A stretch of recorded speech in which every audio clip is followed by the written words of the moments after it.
Welcome to Reelfoot Forward, a West Tennessee podcast from Discovery Park of America in Union City, Tennessee.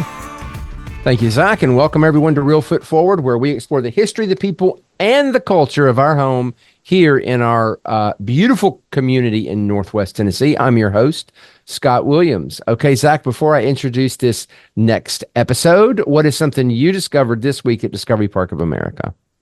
For this exact episode, I thought it would be cool to discover something you might see in the exhibit that this episode is about. And in our Enlightenment Gallery, I literally discovered today that we have Spanish conquistador dog armor, like war armor. Wow. The main rows for the war dogs were to guard positions, track enemies, and bring down fleeing warriors. I did not know we put armor on dogs back in the day. That's very interesting. I did not know that either, but that does make sense. Today's episode is not going to be Zach and I. It's going to be Jennifer Wilds, who is our Senior Director of Collections and Exhibits, or Exhibits and Collections. I always get that backwards. She's interviewing artist Dave Dunn, who was here in town for the opening of his exhibit in the Southern Artist Showcase. It'll be on display here at Discovery Park. His art will be through September 7th. He is a sculptor from Silver Spring, Maryland, but his family's from here. He spent a lot of time growing up at Reelfoot Lake. And so he finds items and he makes sculptures out of them. It's really interesting to hear his process and what he went through, how he created these. So anyway, were you there that night, Zach? I don't remember seeing you. I was not there that night. It was my son's birthday, so That's right. Well, that was something very important. So I'm glad you did that instead. But it was a full house. It looked like I missed a fun event. Yeah. It was a lot of folks here. A lot of students from UT Martin were here. It was really interesting to hear what Dave Dunn had to say. So anyway, without further ado, please enjoy this interview by Jennifer Wilds with Dave Dunn. Good evening, everyone. I'm Scott Williams, CEO of Discovery Park of America, and I'm so thrilled to be able to welcome you all here tonight. Robert Kirkland was the founder of Discovery Park of America, and his vision was to create a place where children and adults would be inspired to see beyond, and a lot of that has to do with art. And so this is a great opportunity, the Southern Artist Showcase, every year for us to introduce folks to art who maybe don't really know what it is or don't have the opportunity to visit museums and galleries otherwise. So we're really excited to have this incredible exhibit by Dave Dunn on display, and Jennifer is going to tell us more about Dave in a minute. But I also want to recognize our UT Martin Art Department friends who are here. If you're with the UT Art Department, faculty or a student, stand up, and if you're already standing, give us a wave back here. So let's give them all a round of applause. It's great to have so many young people here tonight to hear what these two talented folks have to say. I want to brag on Jennifer just really quickly. Jennifer Wilds is our Senior Director of Collections and Exhibits, and she is an incredibly talented individual working here in Northwest Tennessee. We're so grateful that she's chosen to make this her home. Jennifer is currently the longest lasting employee at Discovery Park of America. So she's been here 12 years, 14 years. Let's give her a round of applause. And she is both talented, but also a pleasure to get to work with every day. So without further ado, I'm going to turn it over to Jennifer, and she's going to guide us through an interesting conversation with Dave Dunn. Let's clap for Jennifer.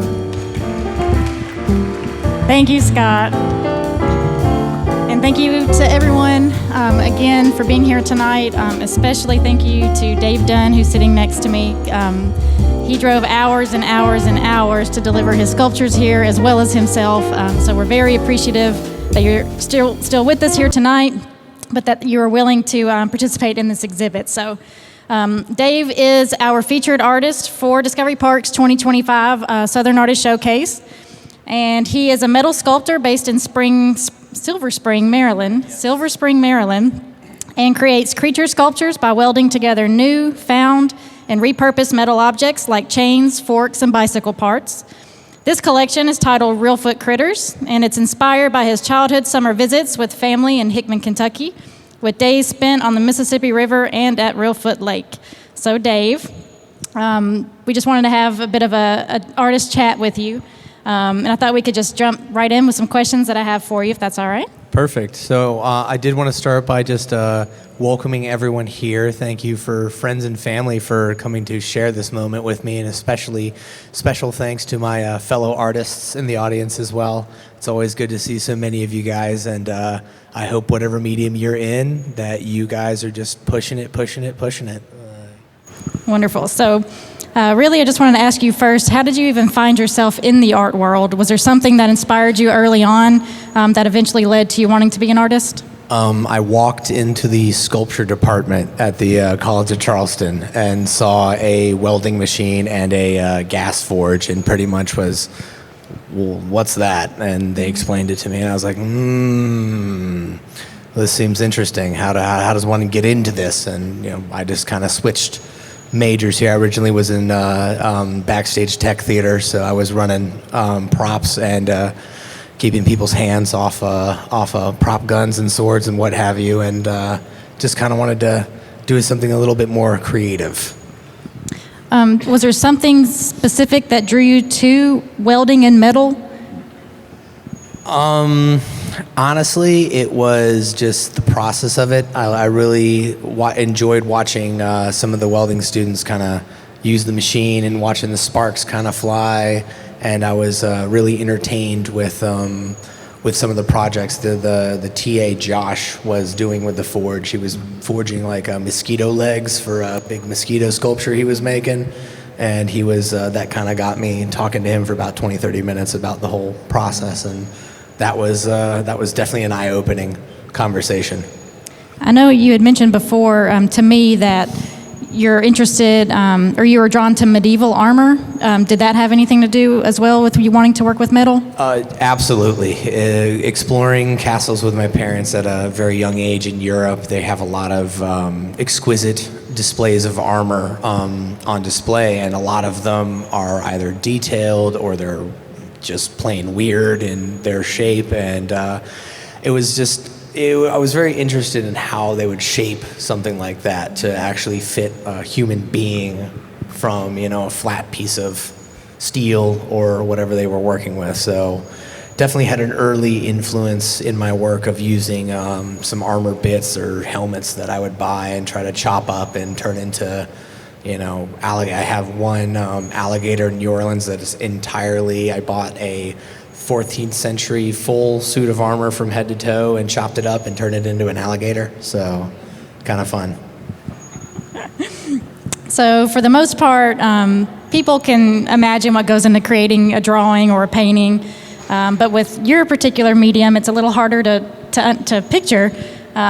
I thought, can you talk us through your process when you're creating your metal pieces? What metals do you work with? What kind of tools and equipment do you rely on? So primarily, I like to use iron and steel. It's a real strong metal. It can take a lot of heat, a lot of abuse, and it's not going to just snap on you. And it's a lot easier to weld than, say, thinner steel or aluminums, where you have to be a lot more delicate with them. Now with the process, it's pretty much, imagine a 3-year-old playing with Legos.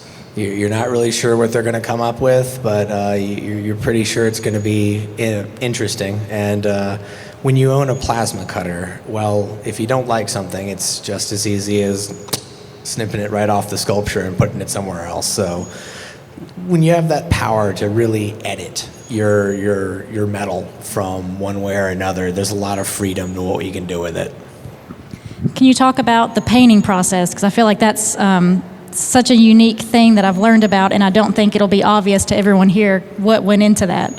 So I use the process known as hydro dipping for pretty much all my work. I'm obsessed with the pattern that it comes up with. I just love the swirls. I love the dots. I love just every little intricate detail it can kind of assume on its own. I mean, I can kind of influence the pattern a little bit. Probably the painting students might know a little bit better about this on how to create kind of your own pattern. I am kind of like the Tasmanian devil with it. I just kind of spray a bunch of paint in my bucket and look at it and go, woo, and then, you know, in it goes. So, but there have been times where I've pulled it out. I'm like, nope, this goes in the redo pile.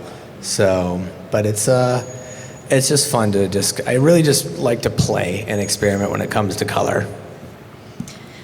Can you give us some insight into your style? Like, for example, why are you drawn to using creatures as your subject matter? Well, the odder, the better is pretty much what that boils down to. I am very into odd, eccentric, abstract things, and so and creatures usually, if they're in fantasy and horror movies and animation or other mediums, they're always taking these odd, unique forms that you really don't really understand until you see it for yourself. And it's one of those things where I don't even understand it until I fully kind of get, I'd say, about 60% into the sculpture, where I kind of really start to see the vision myself. But my goal is, it's kind of like the motto of Key West, which is the Weird Go Pro, and that is kind of the direction I want my art to go, is the weirder. Hey, that's awesome. Can you talk more about that, or what you just mentioned? Because I was going to ask, do you know what you're going to create on the front end at the start, or does it kind of, you play around and then whatever takes shape takes shape? There's a few times. I mean, I would say it depends 50-50. I would say when I get a commission, there is definitely a clear direction. That is where someone says, I would like a blank.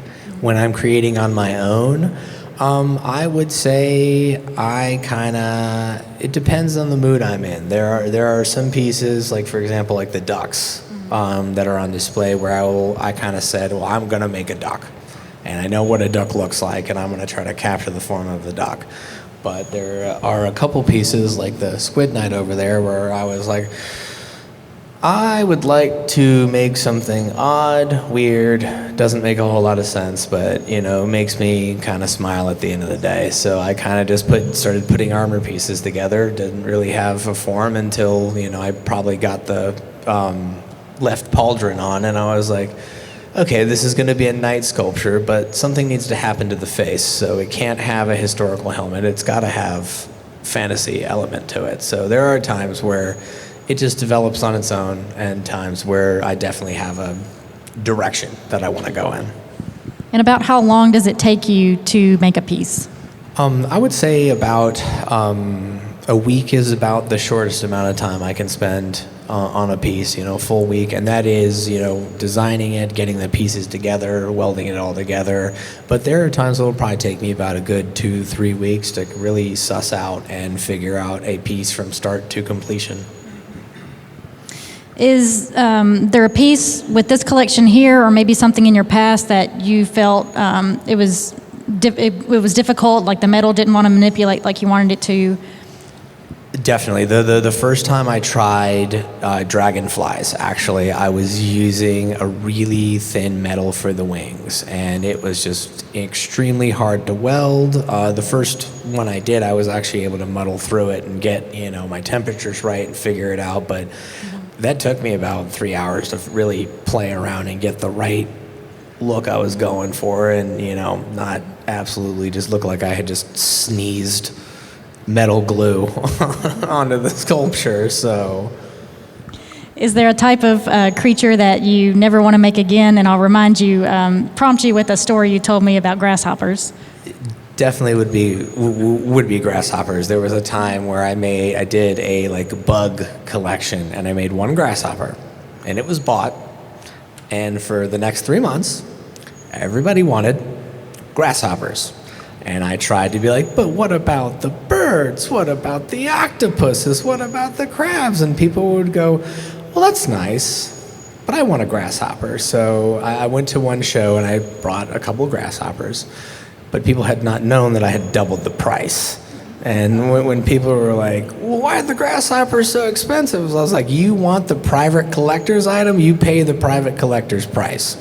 That kind of killed the whole grasshopper request pretty quickly into the dust, and then it became all was well. The universe came into balance, and other orders started coming for other things. So I'm sure it's nice as an artist to have some variety. Do you have a kind of two-parter? Is there a piece within this collection that's a favorite of yours? And then on top of that, is there a piece just that you've created in the past that was your favorite piece? So my favorite here is definitely the eagle. That was took me the longest to put together. I put that one together with a buddy of mine, and it was just a joy to just be listening to heavy metal music while just slamming out some welding and bending some knives. That was just super, and we had a great 2 weeks building that eagle. So that was definitely probably a highlight. But I would say it's a big tie with the crab as well. So if it's right behind me and it can't be seen, but since I'm from Maryland, and Marylanders pretty much are pretty culty about crabs, and I definitely say that as, confidently as a Marylander. So I bought a really big crab. And the traveling crab, as it's named, just definitely moves from place to place. So, that's definitely a second tie because it's little close to home. So I get to share a bit of my home with the good people of Tennessee. So wonderful. Well, I've run through all of my list of questions. Is there anyone out in the audience that has a question for Dave before we wrap up? Anyone? Oh, yes, sir. Your collection is critters, and you mentioned mosquitoes. And Hickman has a few mosquitoes, as I'm sure you experienced as a child. Have you done a mosquito? So just to say, the question is, have you ever created mosquitoes? I have not done a mosquito yet. It's definitely, I would say, a contentious creature to make, judging from its reputation. I'm not sure many people would want to show off mosquitoes, but I certainly would like to try. Anyone else? Yes.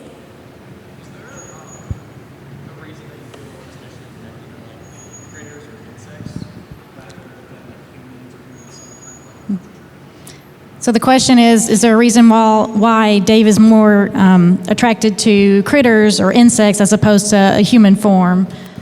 Honestly, they're a lot odder. They've just got those features that humans don't have: pincers and fangs and weird teeth. And so honestly, that's why it's just and it's a lot more creative license to be like, well, I'm going to take this grasshopper and I'm going to give it a scorpion tail. Anyone else? Yes. Have you ever made anything for a movie? So I was actually contacted by Netflix for a series about an artist, but they wanted the pieces on loan, and what I mean by loan is they wanted to keep them on loan, and we can all see where this was going. I was like, well, you're Netflix. There's a way we could make a contract, and I received, well, we're no longer interested, so. Yes. Let me get a little closer, sorry. Go ahead. Your pieces, how did you start selling them? What prices did you start at, and did you work your way up to something? When you first began selling your pieces, kind of what was that process like? How did you come up with the prices? So I definitely tried to, incorporate, how much it cost me in the materials.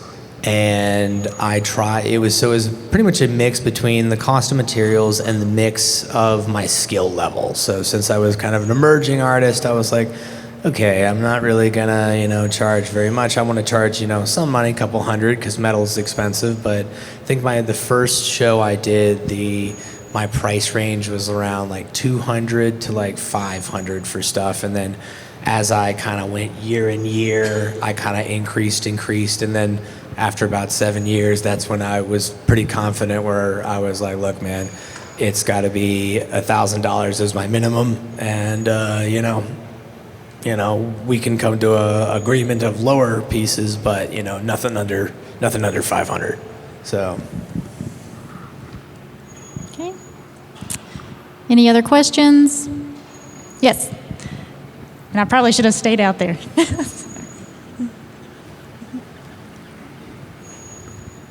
you want the mic? Okay. Just What advice would you recommend to someone who's interested in this type of work, like sculpting? What advice would you offer to someone who's interested, to an artist who's interested in this type of work, the sculpting metal? So definitely try to find a little bit of a hook. You know, it's kind of hard in art because everyone is, well, it's art, but try to find something that separates you a little bit from everybody else. Like, so if you compare me to, I have a good friend named John Martini, who's an artist in Key West, and he does big, you know, metal sculptures but he does a style to where he paints stuff, his stuff prior and then cuts it, where my stuff is, his stuff is abstract, my stuff is odd, you know, so try to find a differentiated definition for your work that can kind of separate you from some of your fellow artists. And when you are displaying, lighting. If you light your stuff right, that will really bring people in to look at it. Any others? I'm closer to you now.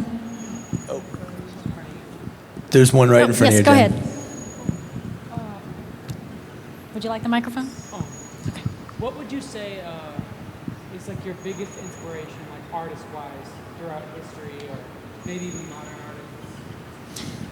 Biggest inspiration, current or historically or artist-wise? Ooh, that's a toughie. Honestly, I don't really focus too much on other art. I really like, my biggest inspirations are armor and creatures. Those are the biggest things I look for to look at. Put it this way, I don't miss Shark Week. All right, anyone else? All right. The reception itself ends at 7 o'clock, so you all are more than welcome to stay and continue looking at the exhibit, or if you'd like to talk with Dave in a less public manner, he'll be around. And again, just thank you all so much for coming out. Again, Dave, thank you so much for even being willing to let us feature you as the 2025 featured artist for our Southern Artist Showcase. And again, thank you all, and have a good night.